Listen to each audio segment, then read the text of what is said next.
Assalamu alaikum and welcome to Update Mathematics. My name is Dr. Atif Hassan Suri and this is a series of videos on National Book Foundation Mathematics curriculum for class 9th.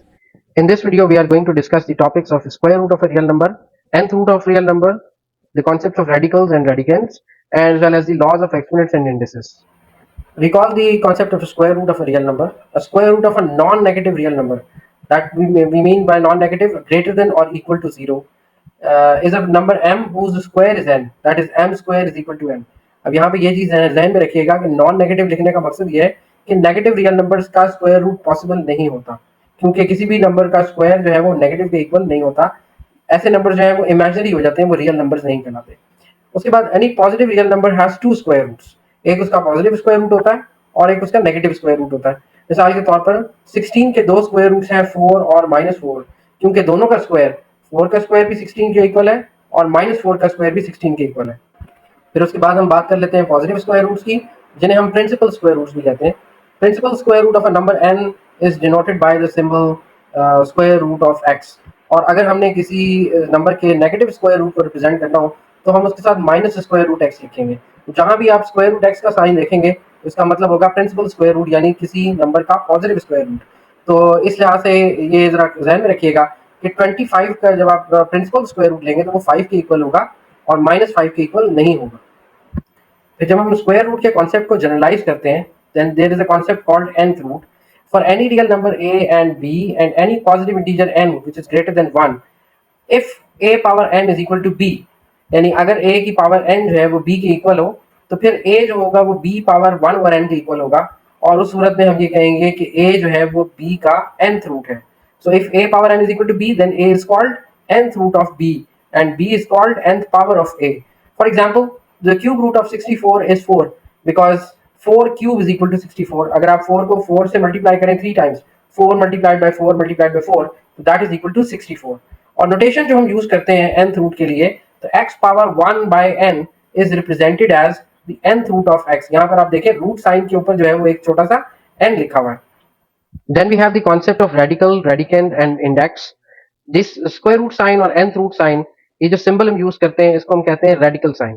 और इस radical sign के अंदर जो expression लिखी होती है, जैसे x का स्क्वायर रूट है या 2 का स्क्वायर रूट है, जो भी नंबर या जो भी एक्सप्रेशन इस रेडिकल साइन के अंदर लिखा होगा उसको हम रेडिकेंड कहेंगे.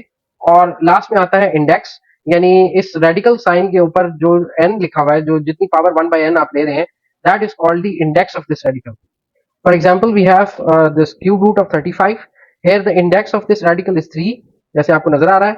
और जो इस रेडिकल साइन के अंदर जो नंबर लिखा है 35, that is the index radicand.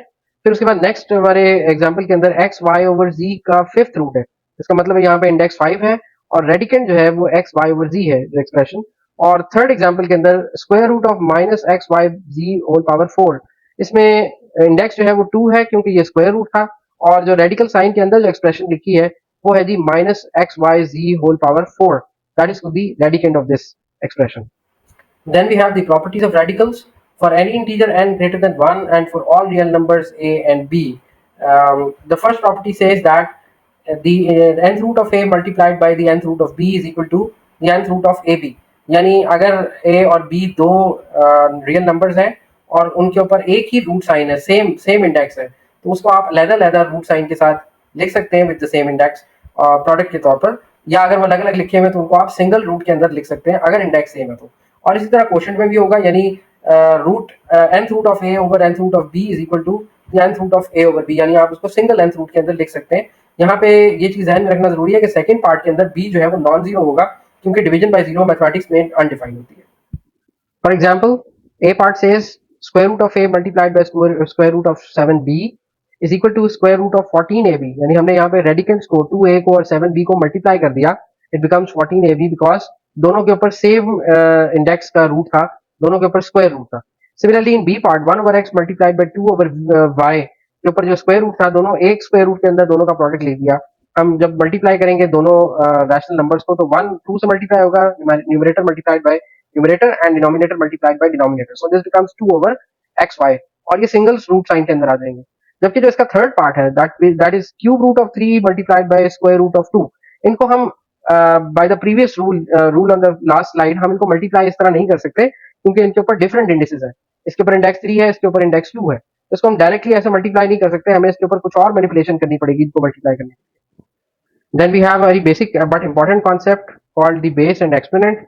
यानी अगर हम किसी रियल नंबर x को रिपीटेडली मल्टीप्लाई कर रहे हैं अपने आप के साथ ही up to some natural number n, मिसाल के तौर पर x multiplied by x multiplied by x up to so on multiplied by x, तो ये जो टोटल फैक्टर्स हमने लिए हैं ये n फैक्टर्स लिए हैं, x को x से मल्टीप्लाई कर रहे हैं n टाइम्स, तो ये इक्वल होता है, या इसको हम डिनोट ऐसे करते हैं कि x raise to the power n। ये एक नोटेशन है जो यूज होती है इस तरीके से कि अगर हम x को x से मल्टीप्लाई करें n टाइम्स तो that is written as x power n।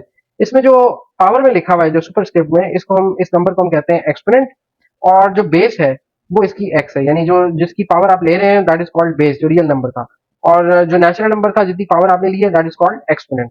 अब ये जरूरी नहीं है कि नेचुरल नंबर ही एक्सपोनेंट्स हो, एक्सपोनेंट जो है वो इंटीजर्स भी हो सकते हैं, और उसकी बाय डेफिनेशन क्या है कि x पावर जीरो जो होगा, किसी भी नॉन जीरो रियल नंबर की जो पावर जीरो होगी वो इक्वल टू वन होगी। यहाँ पे ध्यान में रखिएगा जीरो इसमें नहीं है, x की जगह x को आप जीरो नहीं ले सकते, नॉन जीरो रियल नंबर की पावर जीरो जो है that will always be equal to one.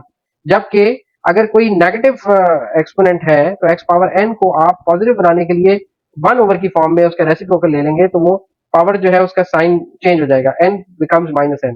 जैसे x पावर माइनस टू को हम लिख सकते हैं वन ओवर एक्स स्क्वायर, या एक्स स्क्वायर को हम लिख सकते हैं one over x power minus two. So just as I told you that the exponents can be integers, they can also be rational exponents. Like अगर हम b की power m over n ले रहे हैं, ठीक है, यहाँ पे b रियल नंबर है और m over n कोई रैशनल नंबर है, तो इस रैशनल नंबर एक्सपोनेंट को हम कैसे कंप्यूट करेंगे? This is equal to b power one over n, और ये जो m है this becomes the whole power of b power one over n, और ये b power one over n क्या चीज है? This is nth root of b और होल पावर m। तो इट मीन्स कि अगर आपने b power m over n, b के कोई रैशनल एक्सपोनेंट की पावर कंप्यूट करनी हो तो उसको कंप्यूट करने का क्या प्रोसीजर होगा?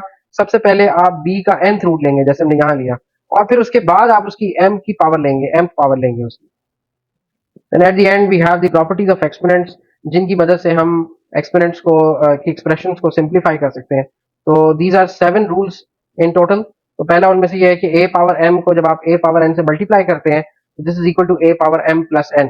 यानी अगर बेस सेम हो, एक्सपोनेंट्स डिफरेंट हो, m और n are two different exponents but base is same a, तो फिर आप उन्हें जब मल्टीप्लाई करेंगे तो बेस a ही रहेगी लेकिन एक्सपोनेंट्स आपस में ऐड हो जाएंगे, so this becomes a power m plus n। Second property जो क्वोशंट के लिए वो ये कि अगर बेस सेम है, एक्सपोनेंट्स डिफरेंट है, और आप दो एक्सप्रेशंस को डिवाइड कर रहे हैं, तो फिर उस बेस ए के ऊपर आप क्या करेंगे? जो न्यूमरेटर वाला एक्सपोनेंट है उसमें से डिनोमिनेटर वाले एक्सपोनेंट को माइनस कर देंगे, तो that becomes a power m minus n।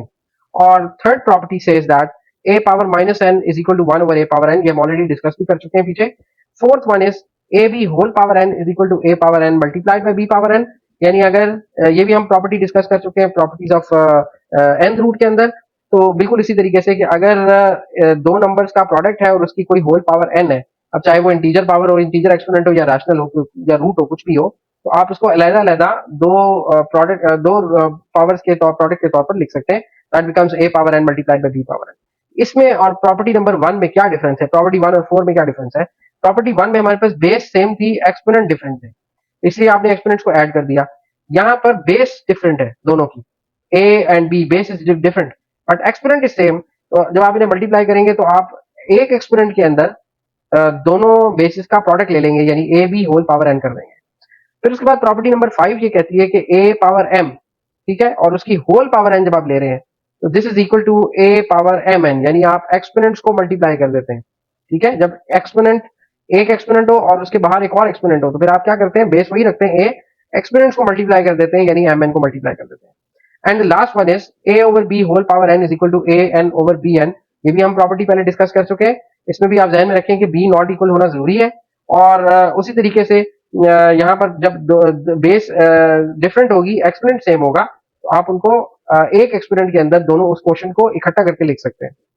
And then the last property of these exponents is a over b whole power minus n। यानी अब आप यहाँ पे नोट करें कि एक्सपोनेंट जो है वो नेगेटिव नंबर है कोई, तो जब आप इसे पॉजिटिव बनाना चाहेंगे तो जैसे पीछे हमने प्रॉपर्टी नंबर 4 में किया था, बिल्कुल उसी तरीके से हम इस बेस का रेसिप्रोकल ले लेंगे।